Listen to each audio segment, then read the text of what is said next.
Ansel Adams once said, to get 12 significant photographs in any one year is a good crop. I think today may be one of those days. March 2017. Spring is officially here, and I asked myself last week, why do I do what I do? What moves me as a photographer? What am I looking for? I try and spend as much time in nature as possible. For me, it's like medication. I leave the city behind and reconnect with Mother Nature. I've started these vlogs to share my experiences with the world. I want to highlight how beautiful our environment still is and showcase the small pockets of beauty still left on Earth. But just like a disease within the human body, Earth is struggling, constantly trying to clean up man's creations. Trees, therefore, are so important to us, dead or alive. Even when a tree is dead, it's still a home for all animals and insects. We can relate emotionally and physically to trees. To me, a lonely tree in a field represents us on Earth. We often feel and stand alone on Earth for many years, then we pass away and perish back into the soil, leaving only the ashes and memories behind. In a crazy busy world where dead food is delivered to your doorstep in under 1 hour, I find this dead oak tree standing all alone in a field, just passing time, not in a rush for anyone. I call this tree Dead Beauty. Unlike the dead food though, this oak tree is still beautiful from every single angle and is still serving us today. Even though her best days are over, she still produces these magical shapes for us all to enjoy. So what I'm doing right now is I'm walking around. I found the tree, I've put my gear down, I'm trying to find the best angle to shoot this tree at. So what I've done is on my mobile phone now, I've changed the aspect ratio to 4.3 to match my GFX's 4.3 ratio. So I can now just get to a spot, find what I want to shoot, and just offer up the image, the composition in my phone first before I actually do it in camera. It saves a lot of time. I've been doing that for the last week or so and it's been amazing. Right, so I found where I want to shoot now. I think it might change with the sun when the light changes, but it is such a beautiful looking tree. Oh, I put my gloves on, I think. Big shout out to Ballarat gloves. These gloves have been amazing. They are so good and warm. I've not taken them off all week. They are amazingly warm. So I can recommend getting a decent set of gloves. Thumbs come out, look, Bosch.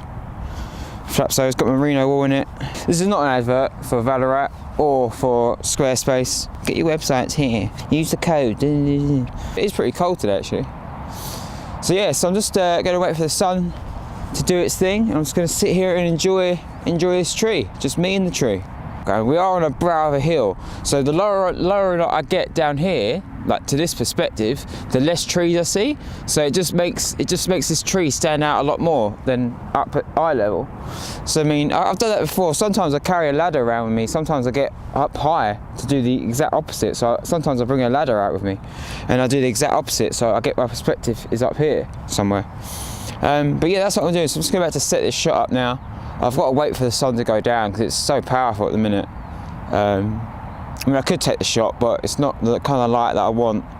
So that's what I'm going to be doing for the minute. I'm just going to set up, have something to drink and eat, and just enjoy this tree and this peace and quiet where we are. So it's a beautiful day out today.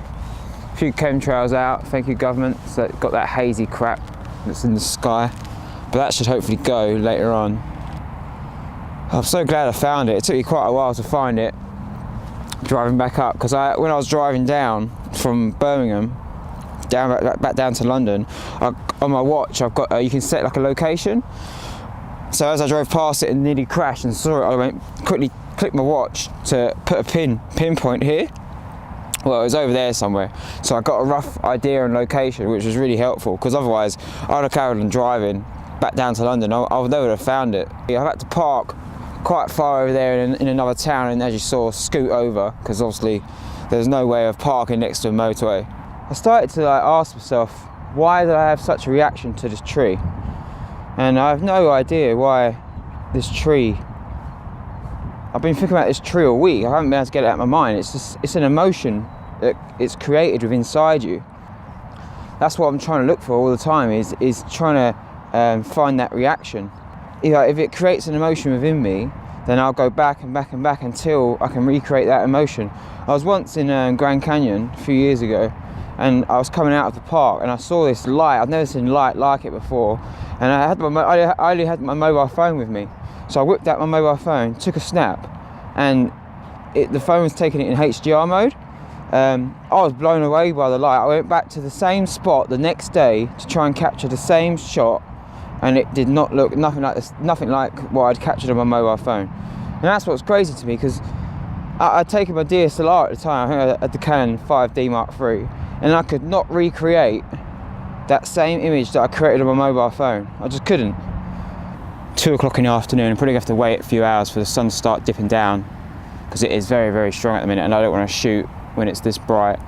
But I'm here, I'm set up, I'm ready. I'm just going to do a light meter test just to see what it's at. But I know it's going to be too bright. But it'll give me an idea of where I'm at. So I want to shoot at about f11. 1/25 of a second. I'll put that into memory as a mid. Let's take a highlight. Let's see what the highlight's doing. So at the minute it's obviously a very, very bright scene. 0.05 of a second. So that's still well within what the GFX sensors can see. So I'll put that into memory. What's the darkest thing? The darkest thing is probably actually going to be the tree itself. The bark, shadow side. It's coming out at 1/8 of a second. So that's okay. So that's well within my current sensor's limits of what it can actually see. Once the sun starts to dip down, I'd like to try and not use a filter if I can get it. Even though it's still really bright right now, my sensor can capture this in one exposure and not be blown out, so I don't really need to protect the highlights in this current scene. But this tree has been, imagine how old that tree is. I have no idea how old the tree is, but it's probably been standing there for a good few years, and I'm pretty sure it's an oak tree. So I'm just going to sit here now and wait for the sun to go down before I actually take the image. So while I'm doing that, I'm probably going to set the GoPro up. So I've got the GoPro out here now, just setting it up. So yes, I'm currently, I've just put the GoPro on, so you can probably hear me a little bit better now. This is going to be the GFX's point of view. I'm currently out at 50 odd mil. I quite like that perspective actually. I mean, I'm going to take the single shot as I always do. I like to take panos really wide, just while I'm here. I might as well. I've set up my camera for this exposure, so I might as well take a pano while I'm here. And that's what that slider is. Somebody asked me actually, one of the subscribers asked me in one of the videos last week, I think, what that slider thing is for. And that I might do a video on it soon actually. It just sets back the camera to find the nodal point of this lens. So when I take a pano left and right, it doesn't get that warped effect. But I might do a video on that soon, just so it makes a bit more sense of how to set up and find your nodal point of each lens. So when I got the GFX the other day, I actually set up the nodal point and found where the nodal point was of this 32-64 lens. So I've done that with all my lenses, for the Sony and for the X-T2. I know where the nodal point is for each lens. Just write it down in your phone, and then when you're out, you just, as a reference, can find it. Pretty straightforward. So yeah, so I'm just literally waiting now for the sun to go down, and then I'm ready to shoot. I'm going to try and do it in one exposure, no filters, get it right in camera. My meter's already told me that I can capture this scene in one exposure without blowing out the highlights. So I'm going to protect the highlights as it is with this sensor. So I don't need to put any filters on, and that's pretty much it. I'm just going to wait. I'm not in a rush, so I don't mind waiting for the sun to go down. But it is absolutely magical being here right now. It's so quiet, and the tree's just like standing there on its own. Like, imagine how long it's been there for, that tree, and what it's seen and what it's been around, and it's still serving us today, even though it's like not in its best condition. It's still beautiful.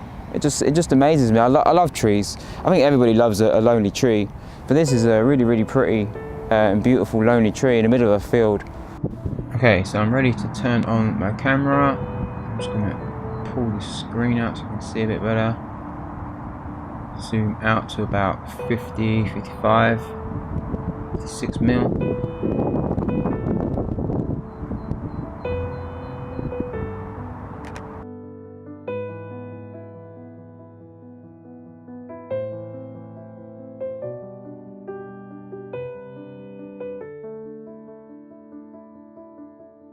So before we end this video today, I just want to say a massive shout out to all my subscribers. I really do appreciate all your support, because what's been happening is I've been getting a lot of questions and messages on Instagram, Facebook, Twitter, and all the usual feeds. So what I might do is actually compile all of the messages and do like a live video stream of all the questions. I think I'll be able to reach a lot more people that way and answer a lot more questions quicker, and plus we'll be able to communicate instantly via, you know, the chat room and stuff. So this coming Sunday, the 2nd of April, I believe, yeah, 2nd of April, we're doing a live Q&A, 9 PM GMT time. Thank you for lending me your ears and your eyes on this beautiful tree. I hope you enjoyed today's video. Click the subscribe button if you haven't already. That would really much appreciate that. And big, massive, huge shout out to all my new subscribers this week.